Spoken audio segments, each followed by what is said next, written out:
Best varicose veins చికిత్సనే పొందండి. నొప్పి లేని చికిత్స కోసం సంప్రదించండి ఎవిస్ హాస్పిటల్.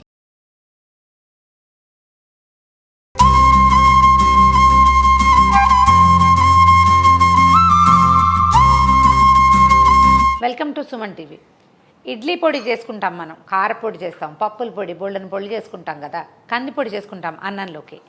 కందిపొడి జనరల్గా మనం చేసుకునే శనగపప్పుతో చేసే ఇడ్లీ పొడి రెండు కాంబినేషన్తో ఒక కొత్త రకం ఇడ్లీ పొడి చేసుకుందాం. బాగుంటుంది. అంటే టేస్ట్ మామూలుగా మనం ఇడ్లీ పొడులలో కందిపప్పు వేయం కదా, ఈసారి కందిపప్పు కూడా యాడ్ చేద్దాము. చాలా బలవర్ధకమైన ఆహారాల్లో ఈ పొడి కూడా ఒకటి. ప్రోటీన్ రిచ్ పొడిగా చెప్పచ్చు. దీన్ని ఇడ్లీలోకి, దోశల్లోకి వేసుకోవచ్చు, అన్నంలో కూడా వేసుకుని తినచ్చండి. ఆయిల్ వేయకుండా వేయించేసుకోవటం పప్పులన్నింటినీ. ఏమేం పప్పులు వేద్దామో చూద్దాం. కందిపప్పు ఏదైనా ఒక కొలత పెట్టుకోండి. కందిపప్పుతోటి ఇప్పుడు ఇలాంటి కప్ అనుకోండి, ఇది మెయిన్ కందిపప్పు. ఇందులో ఇది ఫుల్ కప్. తర్వాత దీంట్లో సగం మిగిలిన పదార్థాలన్నీ అనమాట. మనం ఇది కాదు పెద్ద గ్లాస్తో చేసుకుందామంటే ఒక గ్లాస్ కందిపప్పు వేస్తే హాఫ్ గ్లాసు మిగిలిన వస్తువులు వేసుకుంటాం అనమాట. చిన్న కప్పు కొలత పెట్టుకున్నా లేదా ఒక గరిటె కొలత పెట్టుకున్నా, మామూలు పప్పు గరిటెలు ఉంటాయి పెద్ద గరిటెలు, ఆ గరిటె కొలత పెట్టుకున్నా ఒక గరిటె కందిపప్పు వేయటం, మిగిలినవన్నీ సగం సగం వేసుకోవటం, అంతే లెక్క. ఇవి ఈ పొళ్ళల్లో పర్ఫెక్ట్గా వచ్చేది, పర్ఫెక్ట్ కొలత, నిజమైన కొలతలు అలాంటివి ఏమి ఉండవండి. ఇదంతా మన చాయిస్. అండ్ తర్వాత మన ప్రయారిటీ, మన ఇంట్లో ఎలా తింటారు, కందిపప్పు రుచి నచ్చుతుందా, శనగపప్పు రుచి నచ్చుతుందా, ఈ రెండు. తర్వాత కారంగా తింటామా తినమా, అది దాన్ని బట్టి చేయాలి. కానీ అదేదో పర్ఫెక్ట్ ఇదేదో కాదు, నేను చెప్పినట్టు చేస్తే బాగా వస్తుంది ఏమీ ఉండదు. మనదే చాయిస్. కొంచెం మూకుడు వేడెక్కాక ఒక కప్పు అటు ఇటుగా చూడండి, ఫుల్ కప్ వేద్దాం కందిపప్పు. ఒట్టి మూకుడులో కొంచెం మీడియం ఫ్లేమ్ పెట్టండి, హై ఫ్లేమ్లో పెట్టద్దు. ఇవి దోరగా వేగితేనే బాగుంటుంది. దీంతో పాటుగా దీంట్లో సగం అనుకోండి, ఇది సరిపోతుంది, అందుకని అది పెట్టుకున్నాను. సగము శనగపప్పు. ఈ రెండు పప్పులు కొంచెం స్లోగా వేగుతాయి, బాగా మందపాటి, అంటే గింజ గట్టిది కదా, వేగనివ్వండి నిదానంగా.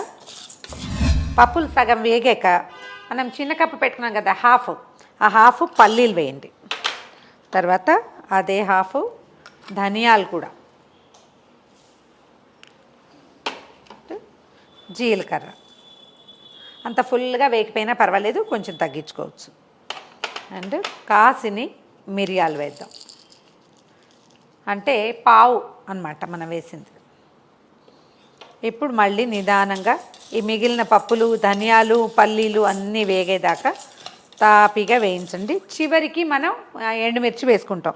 ఎండుమిర్చి కనుక ఇదే స్టేజ్లో వేసామనుకోండి, ఈ మిర్చి అంతా నల్లగా అయిపోతుంది, పొడేమో ఎర్రగా అందంగా కాకుండా నల్లగా ఏదోగా తయారవుతుంది. ముందు మాత్రం వేయద్దు. నేను వేగనిద్దాము. పప్పులు వేగిపోయాక ఒక హాఫ్ డజన్ మనం తినే కారాన్ని బట్టి మిరపకాయలు వేయండి. మిరపకాయలని కొంచెం ఎర్రటి కాయలు వేసుకుంటే పొడి చాలా అందంగా కనపడుతుంది, రుచి బాగుంటుంది. తర్వాత కొంచెం చింతపండు, ఇప్పుడు మనం వేసిన క్వాంటిటీకి ఒక చిన్న ఉసిరికాయ అంత చింతపండు, కొంచెం ఇందులో పీచులు లేకుండా చూసి దీంట్లోనే పడేసేయండి. పప్పుల్లో వేస్తే ఏంటంటే పొడిగా వేగిపోతుంది. తర్వాత ఓ 2-3 రెబ్బల కరివేపాకుని ఇందులో వేసేయండి. ఇవన్నీ మన అలవాట్లండి. కరివేపాకు ఎలాగైనా తినిపించేయాలనే గట్టి పట్టుదల ఉన్న తల్లులు పొళ్ళల్లో వాటిలలో వేసేయాలి. ఇందులో నుంచి తీసేయలేరు కదా, అంటే ఆటోమేటిక్గా తినేస్తారు. వేయించేద్దాం డ్రైగా. దీంట్లో ఫైనల్ టచ్ 2 రకాలుగా చేయొచ్చండి. ఒకటేమో మీకు వెల్లుల్లిపాయలు మీ చాయిస్ అయితే, పొద్దున మార్నింగ్ బ్రేక్ఫాస్ట్లో వెల్లుల్లి వాసన వస్తే ఓకే అయితే 4 వెల్లుల్లిపాయలు ఇందులో వేసేసుకోవటం. ఒకవేళ నాలాగా వెల్లుల్లి మీ చాయిస్ కాదనుకోండి, దింపే ముందు ఒక చిటికెడు ఇంగు వేసుకోవటం. ఏది కావాలంటే అది, 2 చేసుకోవచ్చు. మిరపకాయలు వేగేదాకా, తర్వాత ఈ కరివేపాకు డ్రై అయ్యేదాకా వేయిద్దాం. ఒక చిటికెడు పసుపు, తర్వాత 2 చిటికీల ఇంగువ వేద్దాము. ఇంగువను ఒక్కసారి పప్పుల్లో అటు ఇటు కదిపితే ఆ వేడికి సరిపోతుంది, ఇంకేం చేయక్కర్ల. స్టవ్ ఆపేసేయటం, సరిపడా ఉప్పేసి, ఒకవేళ మీకు రాళ్ల ఉప్పు అలవాటు ఉంటే ఇందులో వేసేసేయండి. ఇదైనా నేను వేసేస్తాను ఇట్లాగే. రాళ్ళ ఉప్పులో ఏంటంటే కొంచెం తడి ఉంటుంది కదా, ఈ వేడికి తడి వేగిపోతుంది అనమాట. దీన్ని దించి పక్కన పెట్టేసుకోవటం, గ్రైండ్ చేసుకోవటమే. ఇందులో నూనె వేయకుండా ఎందుకు గ్రైండ్ చేశాను అంటే, ఆయిల్ వేసింది మనకి ఒక రోజులో 2 రోజులు అయిపోతుందంటే నూనె వేసి వేయించుకోవచ్చు, ఇంకా స్పీడ్గా కూడా అవుతుంది. కానీ మనకి నిలవ ఉండాలంటే డబ్బాలో అట్టు పెట్టుకోవాలి, ఎక్కడికైనా ప్రయాణాలకు తీసుకెళ్ళాలి, స్టూడెంట్స్ పిల్లలకి ఇచ్చి పంపించాలంటే కనుక ఇందులో నూనె వేయకుండా ఉంటేనే ఎక్కువ రోజులు ఫ్రెష్ వాసన వస్తుంది. చల్లారాక గ్రైండ్ చేసేద్దాం. మెత్తగా గ్రైండ్ చేసేసేయండి. ఒకసారి డబ్బాలో పోసే ముందు ఉప్పు సరి చూసుకుని సెట్ చేసుకుని వేసుకోవటమే. చక్కగా నెయ్యి వేసి వడ్డించుకుంటే ఇడ్లీలోకి బాగుంటుంది, అన్నంలోకి ఎక్సలెంట్గా ఉంటుంది. ఇందులో ఉన్న మిరియాల వల్ల ఏంటంటే కందిపప్పుకి శనగపప్పుకి అరిగే గుణం కొంచెం తక్కువ కదా, అది సెట్ అయిపోతుంది అన్నమాట.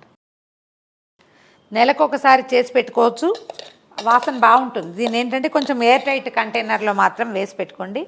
ఆయిల్ వేయకుండా వేస్తే 1 మంత్ పాటు ఇదే ఫ్రెష్ గుమగుమలాడుతూ ఉంటుంది.